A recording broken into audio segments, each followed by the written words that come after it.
I want to have a conversation about the evolution of what it looks like to step into power.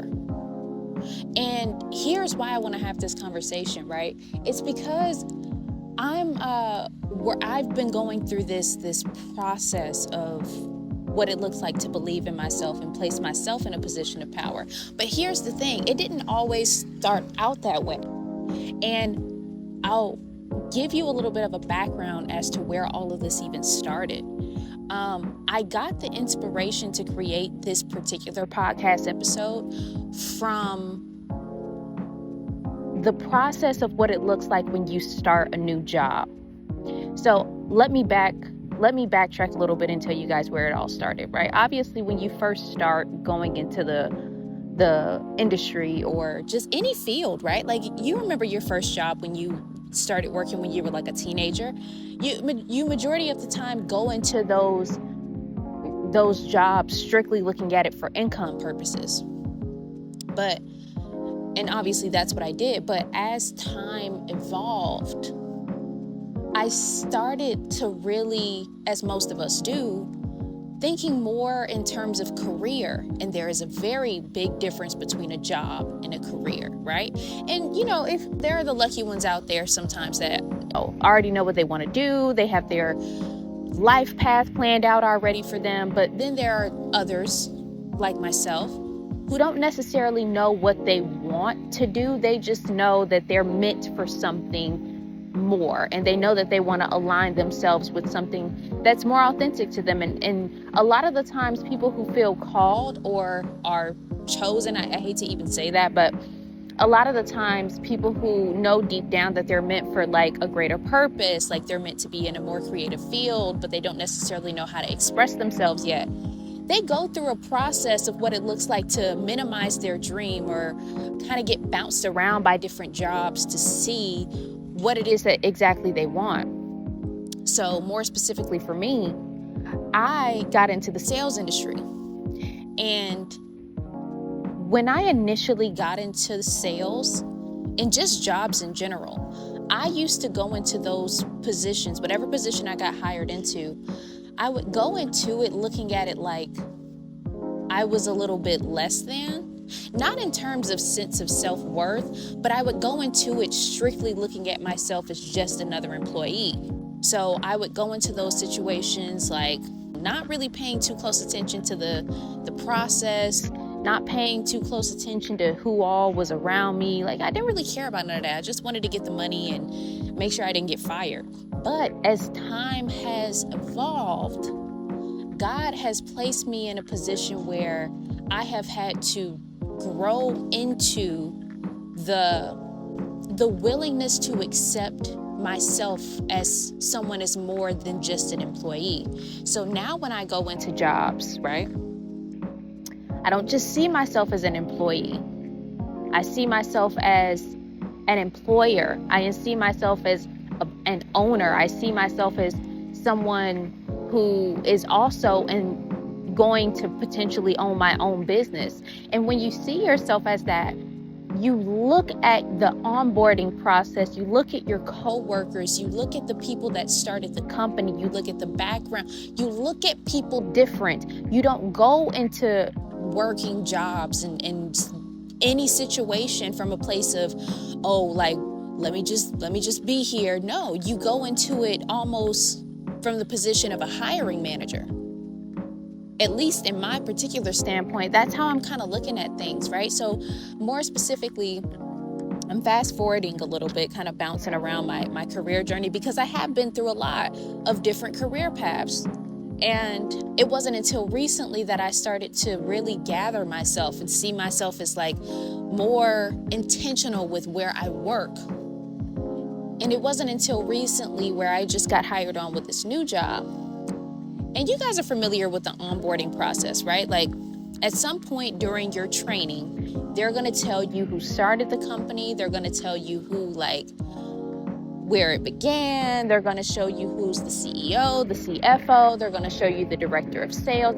They give you the rundown of who and how the company works. And for one reason or the other, I'm still just trying to figure out my footing, right? So I'm looking around. I'm looking at their onboarding process. I'm looking around at my coworkers. I'm looking at the person that's training me.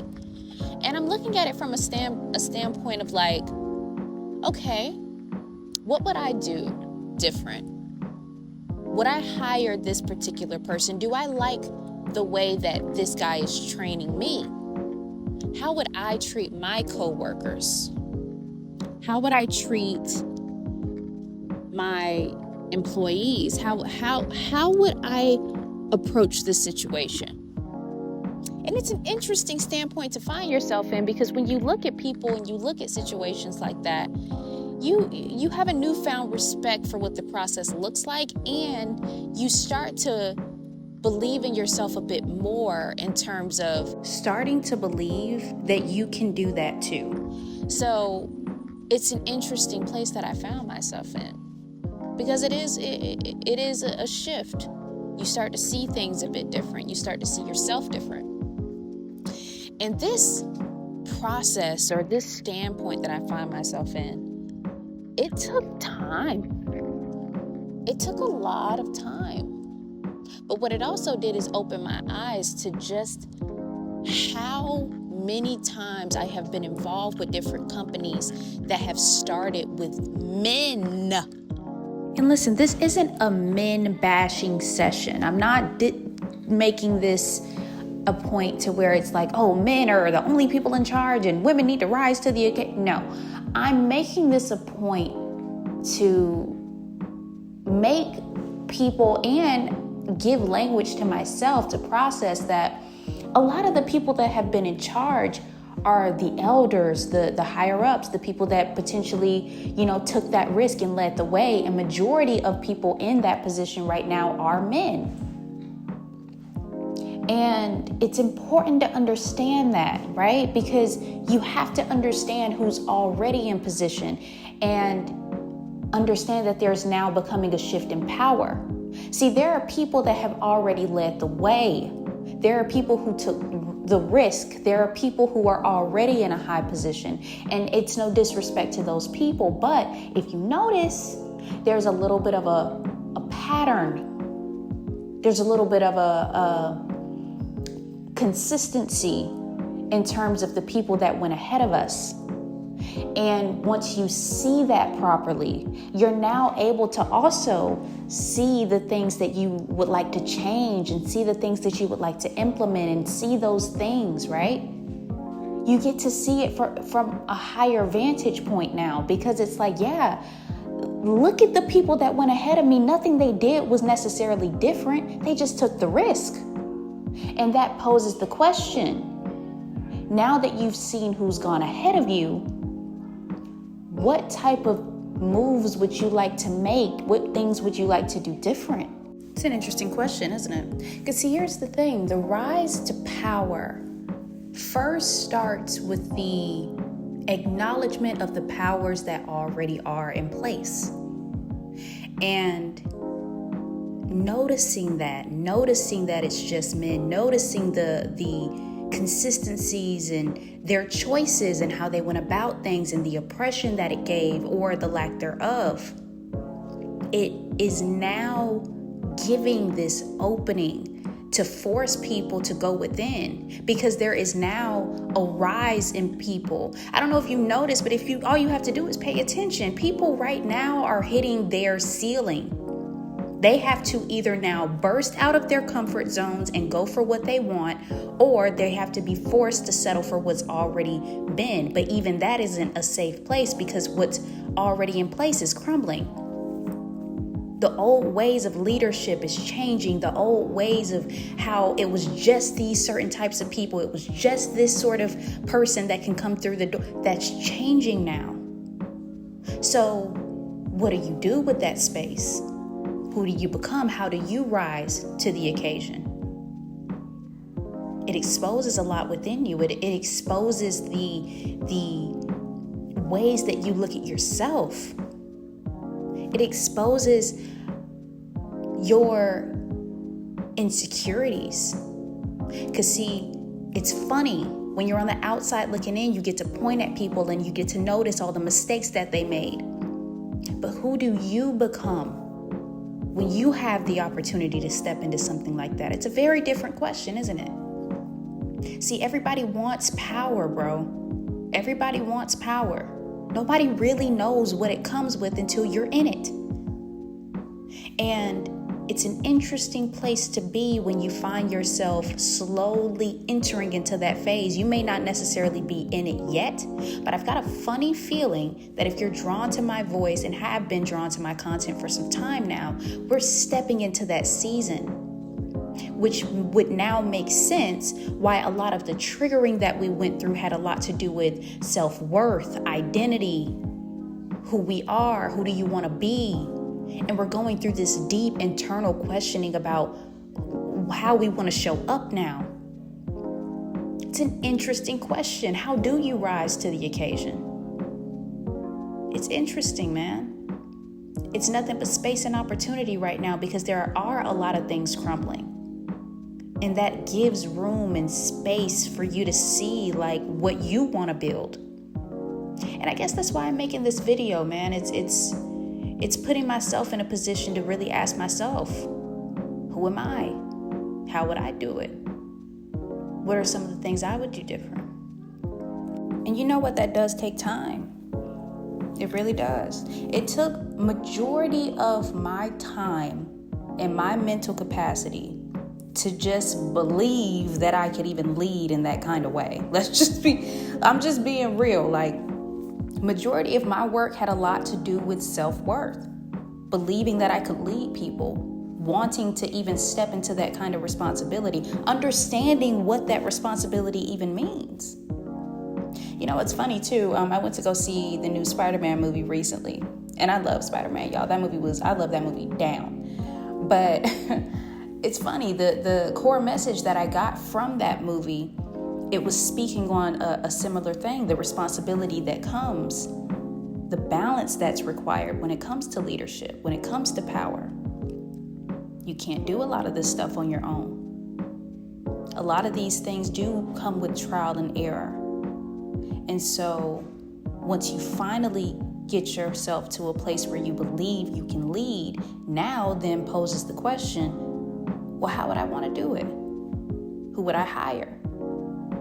Who would I want to be beside me as I do this? And those questions are very important because as I was looking at at the information I was being given and learning about this company that I was hired in, what I was sitting with is the reality of what that person did. He's the owner of this company that I am now working for. All he did was set something in motion. That's all this is. And when you boil it down to it really is just about that. At the very core of power is the starting question, which is, who are you? Who are you and how would you like to do it? That was really scary for me for a long time, man. I ran away from even considering myself doing anything like that because of that. See, the concept of power seems sexy until you understand the responsibility. It ain't sexy no more. It ain't sexy, man. But again, when you have a spiritual calling to lead, and I mentioned this before, you never lose that. You're going to lead, and that's gonna be in everything that you do. It'll show up in the people that you meet. People naturally see you as a leader. It'll show up in the opportunities, in the doors, and even the love interests that you meet. They will naturally start to see you as a leader because that's just who you are. You can't run from that. So I pose the question now to my audience. What would you do? What would you do with that kind of power? Who would you become? Because see, the door is opening now. It is about to open. It's already cracking open. And you can notice that because the beginning stages of what it means to step into power is this. It's curiosity. It's the questioning. It's getting subtle opportunities that place you in a position to force you to question and see things with the right eye. You start seeing things that other people don't see, like, oh man, like he shouldn't have did that. Oh man, maybe that's not a good form of leadership. I wouldn't have done that. I wouldn't have did that. This is how I would have done it. Yeah, those things are indicators that you're about to step into power because you get the opportunity to tweak who you would be before you even step into it, which is a very mature sign of spiritual growth. And I had to learn that, man. I had to learn that the hard way. When I was younger, and I'm still young, but I mean spiritually immature, I used to go to God and be like, man, people always overlooking me. Why you keep doing this to me? And I just felt like I just kept getting passed over, right? But then I really sat with it and I was like, man, I learned a lot from not being in the position of power. I wanted it so badly that I kind of overlooked the fact that, look, man, like I'm learning right now. I get to learn. I get to see. I get to watch what leadership actually looks like and what it doesn't look like. It shifts your perspective a bit, doesn't it?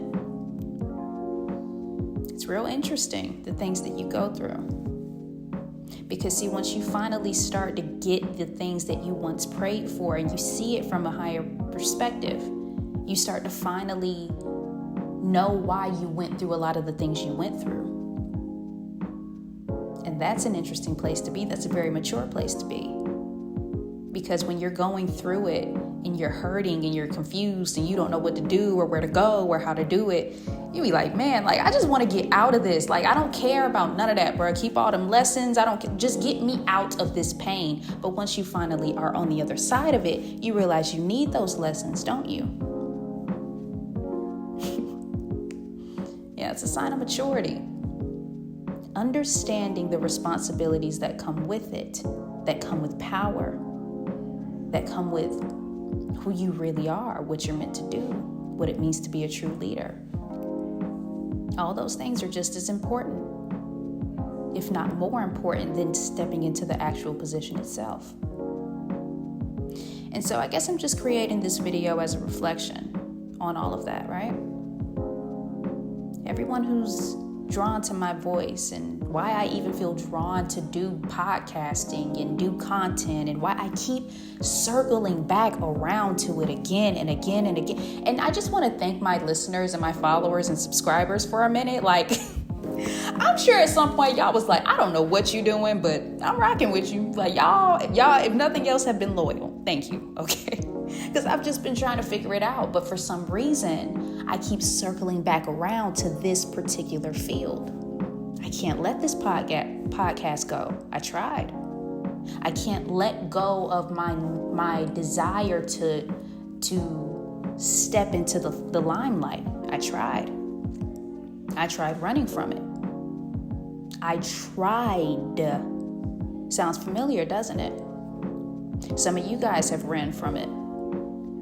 Some of you guys are in a position now where you're looking at an opportunity you may want, and it may still be that resentment, like, man, like they're doing it and I should have had it and I should have.